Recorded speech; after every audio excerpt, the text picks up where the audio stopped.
할렐루야. 153 저녁 기도에 오신 여러분들을 주님의 이름으로 환영하고 축복합니다.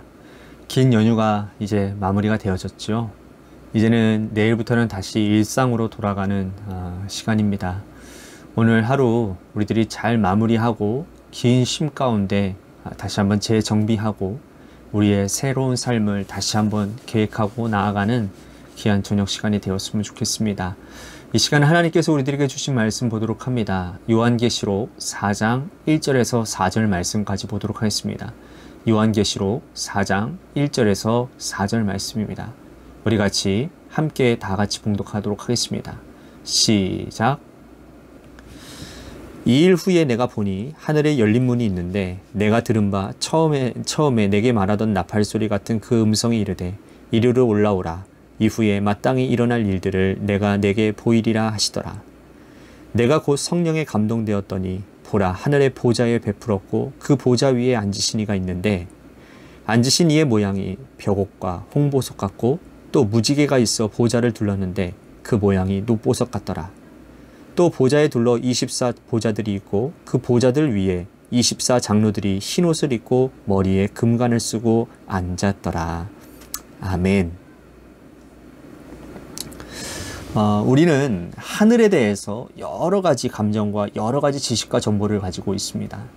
그 옛날 과학 기술이 발전하지 않았을 때는 하늘은 어떤 막연한 어떤 동경 혹은 두려움의 대상이었지요.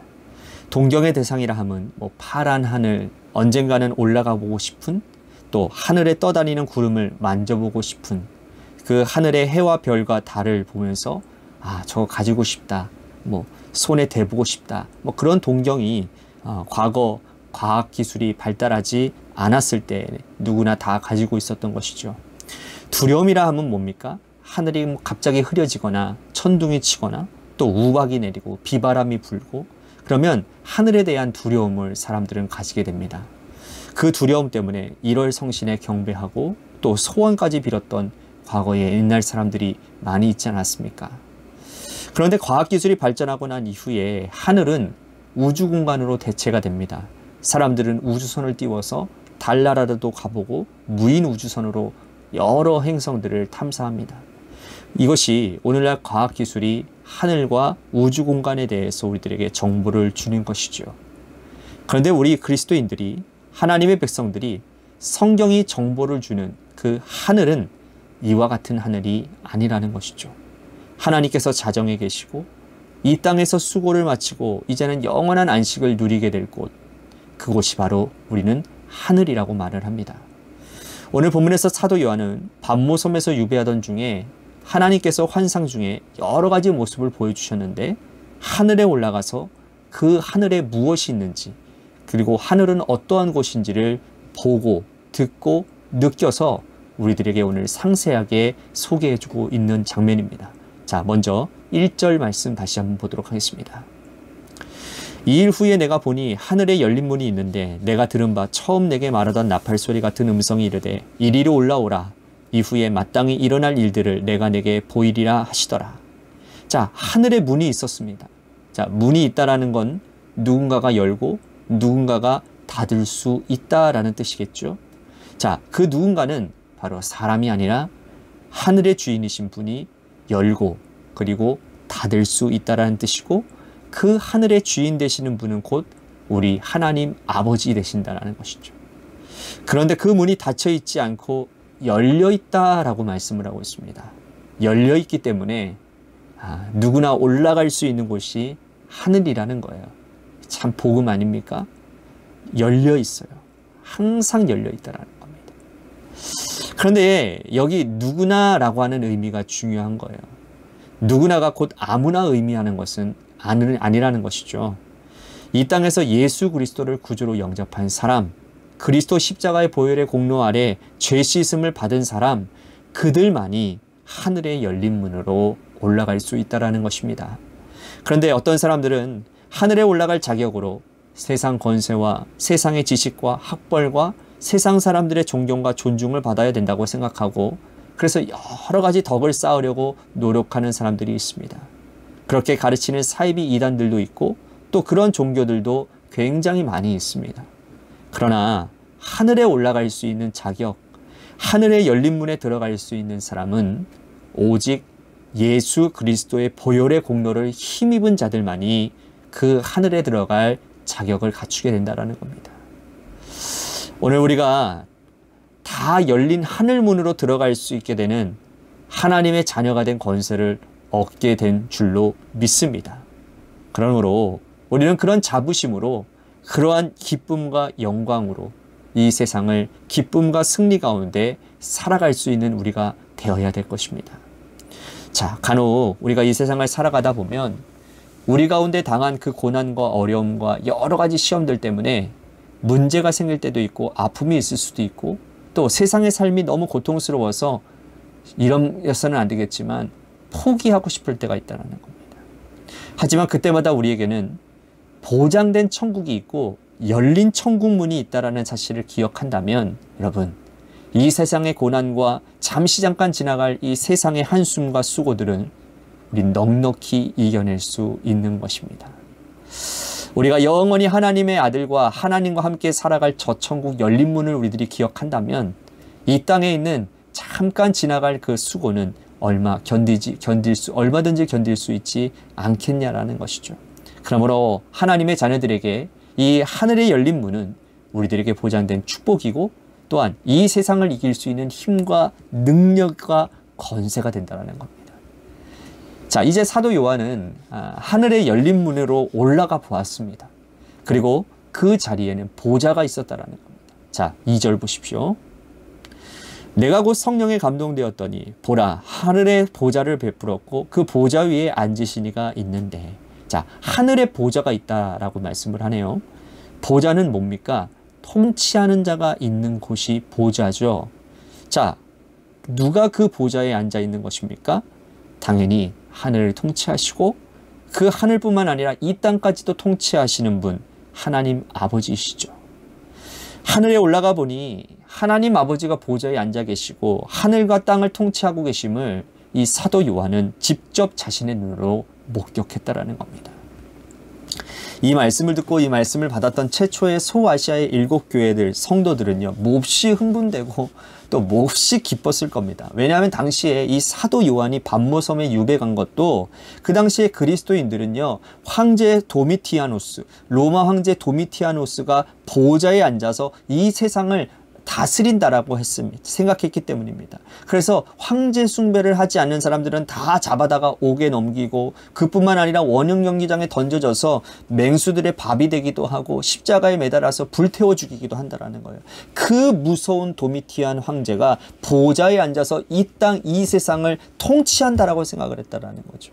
그런데 사실 이 세상을 다스리는 분은 하늘 보좌를 다스리시고 하늘에 앉아 계신 분이 하나님 아버지이시고 그분은 그 하늘만 통치하시는 것이 아니라 이 땅 전체를 다 통치하고 계신다라는 것을 직접 사도 요한이 확인했다고 하니 여러분, 얼마나 큰 위로가 되겠습니까? 사도 요한뿐만 아니라 이 편지를 받고 있는 모든 성도들은 이제 이 땅의 수고가 잠깐 지나가고 나면 영원한 보좌에 앉아 계신 하나님께서 우리를 하늘로 인도하실 거라는 그런 소망, 마라나타라는 신앙이 신앙이 세워지게 된다는 것이죠. 그러니 안도와 기쁨이 넘치지 않겠습니까? 이것은 오늘 우리들에게도 큰 위로가 되고 힘이 되어야 합니다. 우리가 직접 경험한 이 세상은 어떻습니까? 세상의 악의 권세들이 다스리는 것 같아 보입니다. 그렇지 않습니까? 검은 세력들이 다스리고 돈을 다스리고 세상 권세 잡은 자들이 자기 마음대로 하는 것처럼 보입니다. 불의한 일들이 판을 치고 있어도 그 사람들은 아무런 해를 받지 못합니다. 하지만 여러분, 실제로 그렇지 않습니다. 역사를 거시적으로 보고 큰 눈으로 보면 하늘 보좌에 자정하고 계시는 하나님께서 역사를 통해 자신을 계시하고 드러내시기 때문인 겁니다.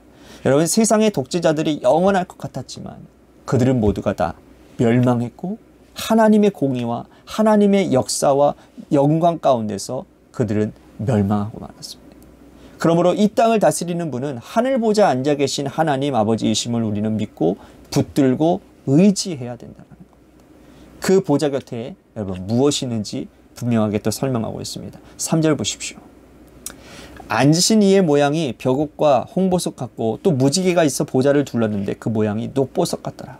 자, 우린 여기서 무지개라는 단어에 주목을 해야 됩니다. 자, 보좌에 앉으신 이 하나님을 두르고 있는 것이 뭐라는 거예요? 무지개인데, 자, 무지개 하면 여러분 떠오르는 인물은 누구인지 있습니까? 홍수 이후에 하나님께서 무지개로 언약을 세워주신 사람. 노아, 기억나십니까? 다시는 내가 이러한 물로 심판하지 않겠다. 홍수로 이 인류를 심판하지 않겠다라고 하시며 약속의 증표로 무지개를 보여주신 거 기억나시죠?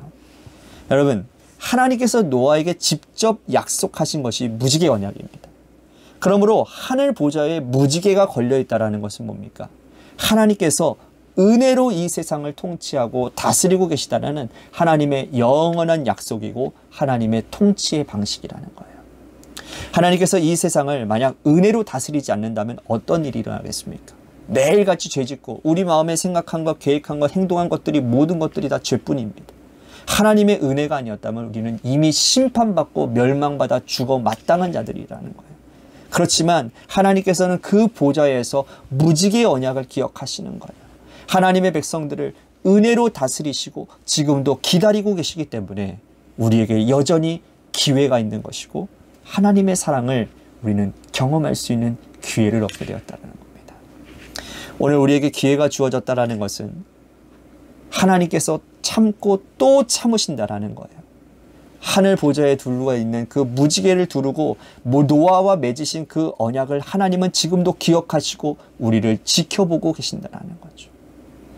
이 무지개 언약을 여러분들이 꼭 기억하신다면 하나님의 은혜 없이는 우리들이 살 수 없음을 믿음으로 고백하게 되는 것이고 또한 죄된 마음 가운데서 우리들이 방황하며 사는 것이 아니라 하나님의 은혜 가운데서 하나님이 다스리심과 하나님의 통치하심의 그 놀라운 은혜 가운데 온전한 의인으로서의 삶을 살아가게 된다는 사실을 우리는 기억해야 된다는 거예요. 자, 4절 말씀 보십시오. 또 보좌에 둘러 24보좌가들이 있고 그 보좌들 위에 24장로들이 흰옷을 입고 머리에 금관을 쓰고 앉았더라. 자, 상상을 해보세요. 하늘에 하나님께서 앉아 계시는데요. 그 보좌를 두르고 있는 24보좌들이 있는데 그 보좌에는 누구가 있냐면 24장로들이 앉아 있는 거예요. 자, 계시록에서 말하는 숫자는 그저 우리들의 눈에 보이고 또 우리 귀에 들리는 대로 들리는 그런 숫자가 아니라 유대 묵시 문학의 전통의 숫자의 상징성이라는 것을 여러분들이 아시면 될 것 같아요. 여기 24라는 숫자는요. 12와 11을 더해진 숫자를 말합니다. 자, 앞에 12는 구약의 성도들을 의미하는 것이고, 자, 구약의 야곱의 12아들, 그죠? 구약의 12지파들을 의미하고, 뒤에 있는 12는 뭘까요? 네, 신약의 12입니다. 즉, 12사도를 의미하는 겁니다. 자, 12사도를 통해서 복음을 들은 사람들, 그래서 구약의 성도들과 신약의 성도들, 그 숫자가 여러분 엄청나게 많지 않겠습니까? 그래서 24장로들은 택함받은 24명만 의미하는 것이 아니라 구약과 신약의 하나님의 은혜로 예수 그리스도의 보혈의 공로로 구원받은 모든 성도들을 다 24장로라고 표현하고 있는 거라는 거예요. 자, 그 자리에는 우리의 자리도 있고 우리보다 앞서가신 우리의 믿음의 선조들의 자리도 있는 것이죠. 그러므로 오늘 우리는 하나님의 곁에 24장로들, 즉 나도 그 자리에서 함께 올라가서 하나님과 함께 영광된 예배를 드릴 수 있다는 사실을 우리는 기대할 수 있는 것입니다. 여러분, 이 천국의 이 은혜를 여러분 사모하십시오. 사모하십시오. 그리고 그 천국에서 어떤 일이 일어나는지를 또 설명하고 있는데요. 제가 찾지는 않았지만 10절과 11절 말씀 보십시오. 24장로들이 보좌에 앉으신 이 앞에 엎드려 세세토록 살아계시는 이에게 경배하고 자기의 관을 보좌 앞에 드리며 이르되 우리 주 하나님이여 영광과 존귀와 권능을 받으시는 것이 합당하오니 주께서 만물을 지으신지라 만물이 주의 뜻대로 있었고 또 지으심을 받았나이다 하더라. 보좌 곁에 있는 24장로들이 천국에 살 수 있는 유일한 것은 뭐냐? 예배예요. 예배. 천국의 예배는 성경 공부도 없고 설교도 없습니다. 하나님께서 계시기 때문에 그냥 하나님이 보여주시는 설교가, 여러분 하나님이 보여주는 설교가 뭐 필요가 있겠습니까? 천국 예배는요, 찬양만입니다. 그래서 천국에서는 24장로들, 즉 보좌에 함께하고 있는 모든 성도들이 함께 그곳에서 하나님의 영광을 찬양하는 아름다운 예배만 있다라는 거예요. 오늘 우리가 이 말씀을 통해서 천국이 어떠한 곳인지를 우리들이 분명하게 깨달을 수 있을 것 같습니다.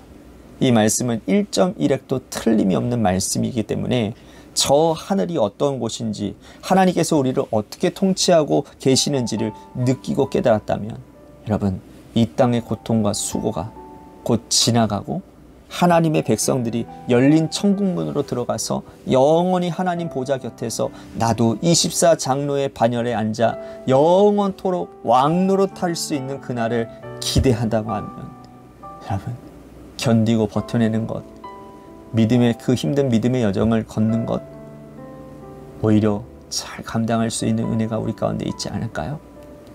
오늘 그 천국을 바라보며 소망 가운데서 기도의 자리로 나아가는 저와 여러분들이 되었으면 좋겠습니다. 또 한 가지, 우리 관악교회, 우리 재개발 가운데 놓여져 있는 우리 교회를 위해서 기도합니다.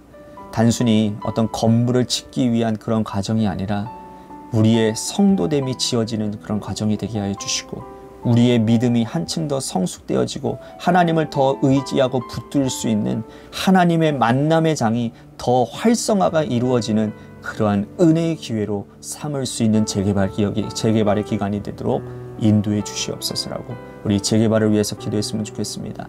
또 한 가지, 우리 홍정열 지사님을 위해서 여러분들 간절히 기도해 주시고요. 우리 고3 수험생들을 위해서 기도해 주시고, 마지막으로 여러분들의 삶의 자리와 여러분들의 자녀들을 위해서 기도해 주시기를 바랍니다. 우리 같이 노래 끝날 때까지 함께 기도하며 나아가도록 하겠습니다. 기도하시겠습니다.